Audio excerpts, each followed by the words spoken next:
Yang perlu kita renungkan pula tatkala kita terkena musibah. Ya. Bahwasanya kita husnudzon kepada Allah Subhanahu wa taala. Bahwasanya di balik musibah itu ada yang terbaik bagi kita. Entah kita tidak nampak sekarang atau tidak nampak sama sekali, yakinlah di balik musibah pasti ada hikmah yang Allah kehendaki bagi kita. Makanya Allah berkata, wa asa an takrahu syai'an wa huwa khairul lakum wa asa an tuhibbu syai'an wa huwa syarrul lakum wallahu ya'lamu wa antum la ta'lamun. Bisa jadi kalian membenci sesuatu, ternyata lebih baik bagimu. Dan bisa jadi kalian mencintai sesuatu, ternyata buruk bagimu. Allah yang lebih tahu sementara kalian tidak mengetahui. Dalam ayat yang lain kata Allah, wa asa an takrahu syai'an wa yaj'alallahu fihi khairan katsira. Bisa jadi kalian membenci sesuatu, ternyata di balik kebencian tersebut Allah jadikan banyak kebaikan.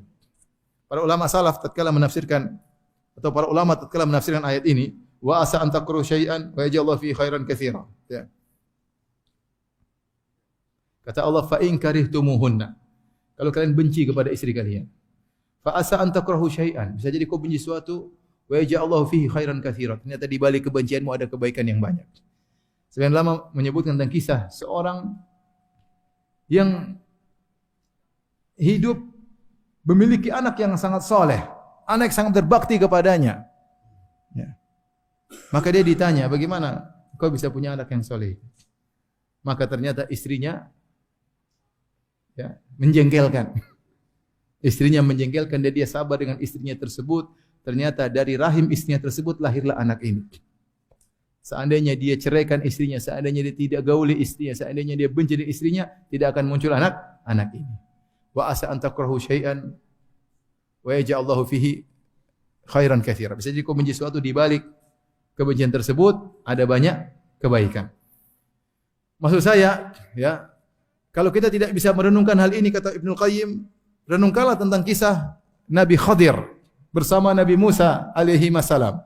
Tatkala Khadir dan Musa berjalan melewati seorang anak, kemudian Nabi Khadir membunuhnya.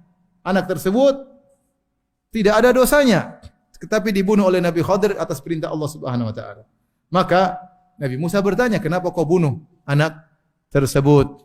Maka Nabi Khadir pun menjelaskan bahwasanya anak ini di kemudian hari akan menggelincirkan kedua orang tuanya terjerumus dalam kemaksiatan atau kekufuran. Maka dia dimatikan dan bisa jadi Allah gantikan anak yang lebih baik daripada anak ini. Ini logika sederhana kata Ibnu Qayyim rahimahullah taala. Bisa jadi kau cinta sesuatu, Allah ambil yang kau cinta tersebut karena di balik yang kau cintai tersebut ada keburukan.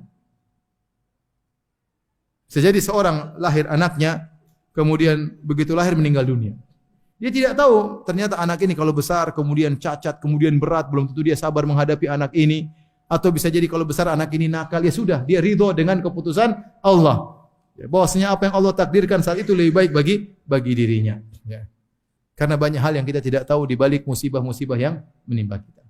Terkadang kita terkena musibah agar kita tidak sombong, agar kita tidak angkuh. Kita sudah lama tidak ibadah kepada Allah, kita sudah lama tidak terenyuh kepada Allah, Allah kasih musibah. Akhirnya kita tiap malam salat malam. Jadi banyak. Bisa jadi intinya kalau Allah kasih kita musibah, kita husnudzon. Bosnya di balik musibah ini pasti ada kebaikan yang Allah kehendaki.